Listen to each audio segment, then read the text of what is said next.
You've heard about good and bad cholesterol, but did you know that what you put on your plate can be one of the most powerful tools for managing your levels and your overall heart health? I'm Val, I'm a registered dietitian, and today I want to go through the science on what you can do to optimize your overall heart health and reduce your cholesterol. I also want to take you on the science of what is cholesterol, what's good, what's bad, and help you stay informed about your overall health. So there are two main cholesterols that we look at. HDL, which is high density lipoprotein, and LDL, which is low density lipoprotein. HDL is known as the good cholesterol, which goes around cleaning up the cholesterol deposits, and LDL, which is known as the bad cholesterol, that leads to cardiovascular disease and strokes and can actually clog our arteries. We want to be making sure that we can be maintaining our overall heart health. Research shows that we would like for optimal ranges our LDL to be below 100 and our HDL to be above 60. This is a general recommendation, and I always recommend that you work closely with your doctor to help you navigate your labs for your health, because there are no early symptoms that you'll feel when your cholesterol levels are high, but managing our cholesterol is absolutely essential for preventing cardiovascular disease like strokes and heart attacks. I would love for you to check this reference chart out if you know what your labs are to see where you rank, and this is just a snapshot in time. You can always improve this with lifestyle changes. Oftentimes people benefit from medication and a helpful team of a dietitian and doctor to help support you in optimizing your overall health. In my clinic, I have worked with hundreds of patients in helping them optimize their heart health with diet. And I want to take you through what the science-backed way of optimizing your cholesterol is with nutrition. So the first thing is I want you to increase your fiber. Fiber actually helps bind to cholesterol and helps you eliminate your cholesterol in your poop.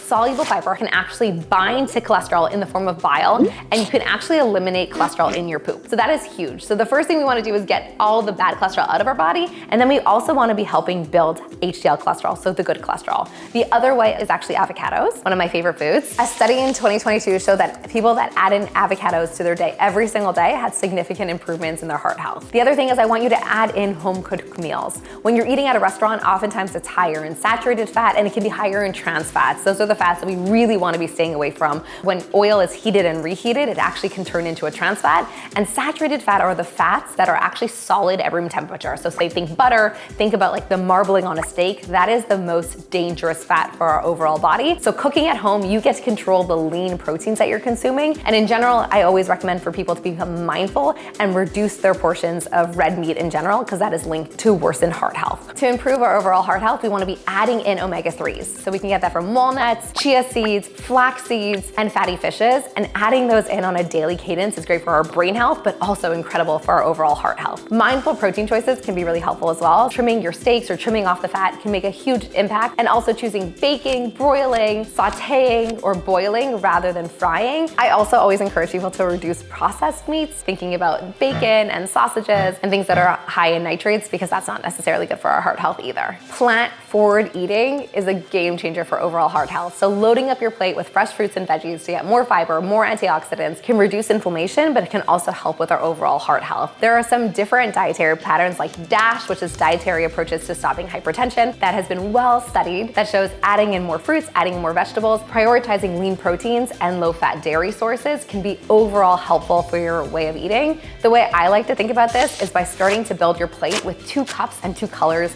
of fruits or vegetables. An easy way and a fun way to do this is doing Meatless Monday. Even one day of the week, if you're having a plant-based protein source, that can play a huge impact over time in your overall health. People always used to think that eggs were the problem. Eggs are actually safe to consume in moderation if someone has high cholesterol levels, and added sugar is something we want to be mindful about. Too much added sugar can actually increase cholesterol levels and increase triglyceride levels as well, leading to unfavorable heart outcomes. And not to be the bearer of bad news, but the American Heart Association encourages people to consume no alcohol. There's actually no benefit for consuming alcohol for our heart health overall. So what we want to be doing is increasing our fiber, increasing our lean proteins, increasing our plant-forward meals, and really trying to cook more at home and create mindful choices that support our life, that are absolutely delicious and make our heart healthier.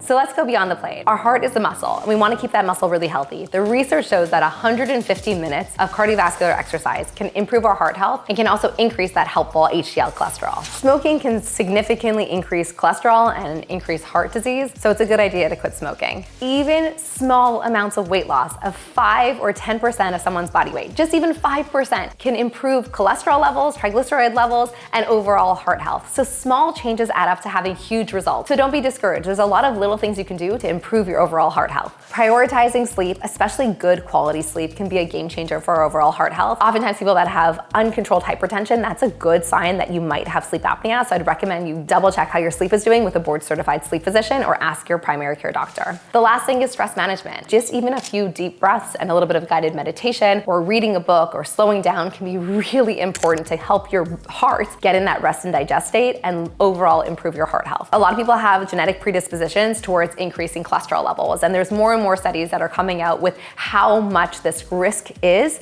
based on your body. So I'd recommend that you work with your doctor to figure out what is the best solution for you for making sure that we're reducing your risk of cardiovascular disease. And oftentimes people do benefit from having medication in addition to helpful lifestyle changes. And there's no shame in needing medication and more support to optimize your health.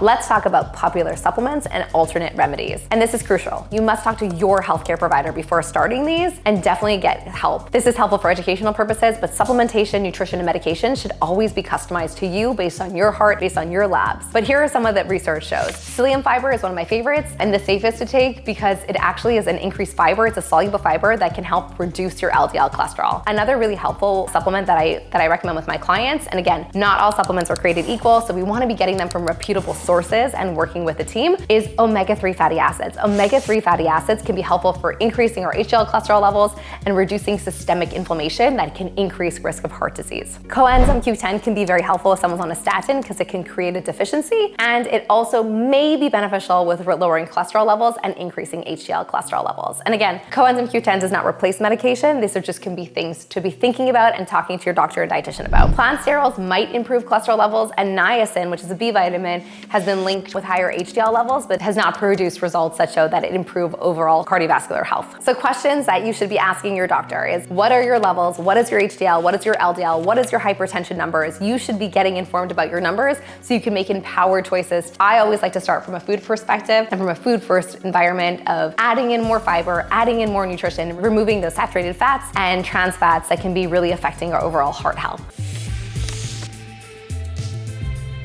So we've learned the difference between high cholesterol, low cholesterol, and the strategies that you can do to overall improve your heart health, like reducing saturated fat, increasing our fiber, cooking at home, and different cooking techniques that can overall improve your heart health and your well-being. And if you found this helpful, please give us a big thumbs up, subscribe to the channel so we can create more videos that help improve your heart health. Bye for now.